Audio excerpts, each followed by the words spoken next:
When I started doing the big picture again, after having not done it for an absence of, well, almost a full 4 years, give or take, I didn't really do a big comeback show or really any kind of here's what I've been up to mission statement episode. We just kind of jumped right back in, pretty much like nothing had happened, and kept on going business as usual. At the time, that seemed like the right idea, the best way to do it to me. I didn't really feel all that much like dredging up the past. It was kind of unclear as we were relaunching what shape various things were going to take and what could be said or not said anyway, so yeah, and the initial reactions seemed to bear out that being the right approach overall, especially when I went on the road for convention appearances with the other talent and sat for Q&A sessions, and we'd done all kinds of prep to talk about the troubles, but it didn't really seem like anyone showing up to ask us stuff really cared all that much. The genuine sense at the time was that the world had moved on, and that spending time looking backwards, or even explaining myself about going forward in terms of questions like why bring back the big picture, why come back to The Escapist, and the bigger, more broader sweeping concern of whatever the answers to those two questions might be for me, what do those concerns look like weighed against the valid feelings and concerns of those for whom the associations of the site and its attendant content conjure mostly still the very bad things done in the adjacent name several years ago in the most immediate personal relevance was at best unnecessary and at worst actually counterproductive, and I still feel like that was probably the best way to restart things, but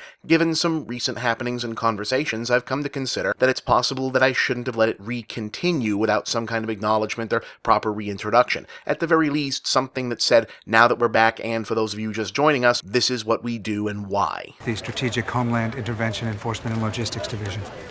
That's quite a mouthful. I know. We're working on it. The thing is, when it first got going, basically a decade ago, the big picture didn't really have any kind of mission statement. The original pitch for this series was more or less, hey, so there's money in the budget for another weekly video series, would you want to do that? Because the movie review show was doing pretty well and the audience seems to like you, followed by me saying, well, I could fit it in work-wise, but I don't really have a specific single idea for a theme in mind. Could I maybe do a weekly editorial thing where I just go off on whatever's on my mind about nerd culture stuff in general, and the person in charge at the time saying, yeah, sure, that'll work. So over time, the big picture evolved from being mostly one loud geek's rambling soapbox to, well, okay, that, but also a repository for newsworthy musings, obscure pop culture recollections, the occasional contrarianism, and of course Schlocktober. But it also became for me a space where I could take an active role in what, while it had always been an interest, I increasingly felt was a responsibility to speak more critically about the places so-called nerd culture, the geek community, if you like, could be conducting itself better, being more inclusive, reflecting on and correcting negative behaviors, and where possible, I could use the platform I'd been afforded to promote positive change, call out spaces where change was needed, and elevate both elements and voices within pop culture that could do with wider exposure, from where I saw it. It's very possible that I didn't always do the best job at that. Socially responsible commentary in the context of a series that by design is more often starting from a place of,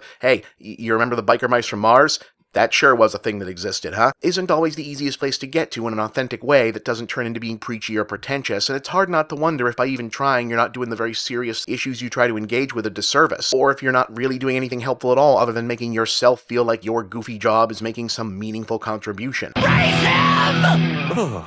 Can't you see you're not making Christianity better? You're just making rock and roll worse. But I did generally always try to do the best I could and to make the big picture a platform that did right in a space, meaning both internet video and nerd culture discourse, where there was often a lot of wrong, spoke truth where there was often a lot of the opposite. When this show was at its best, or at least when I've been most satisfied with it, was those times when I felt it was able to exist at the nexus of showing an audience a movie they'd never heard of, a comic book lore thing they'd never fully grasped before, and showing that same audience a perspective on life, culture, politics in certain respect that they maybe hadn't heard, or an issue or argument they'd never fully grasped before, and being able to reveal those two strains of positive energy as really the same positive energy, if that makes any sense. And that, more than anything, save perhaps my own stubborn attachment to things that I've made and am proud of, is why, even though I managed to never let the big picture itself be pulled into or co-opted by the uglier element that overcame the site for a time, eventually led to me no longer being part of it and subsequently tarnished the whole escapist brand in so many people's eyes, I nonetheless jumped at the opportunity to try and restore both of those things, because I want to do the good I can with what I can where I can. And the big picture, through its notoriety and reputation within a recognized site like The Escapist, and what it came to mean to a generation of fans, something which still surprises and utterly humbles me to this day truly, is one of the best vessels I've ever had, of my own making or otherwise,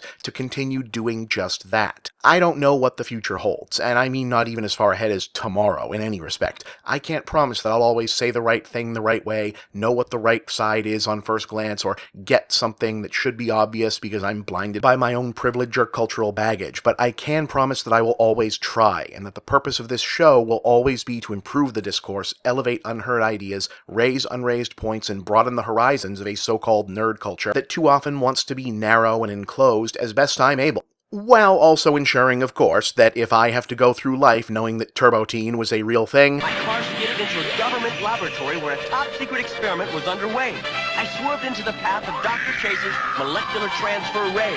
causing me and my car to become one.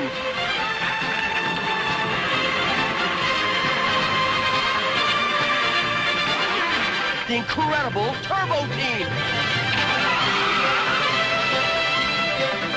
you also have to go through life knowing that Turbo Teen was a real thing. I'm Bob, and that is the big picture.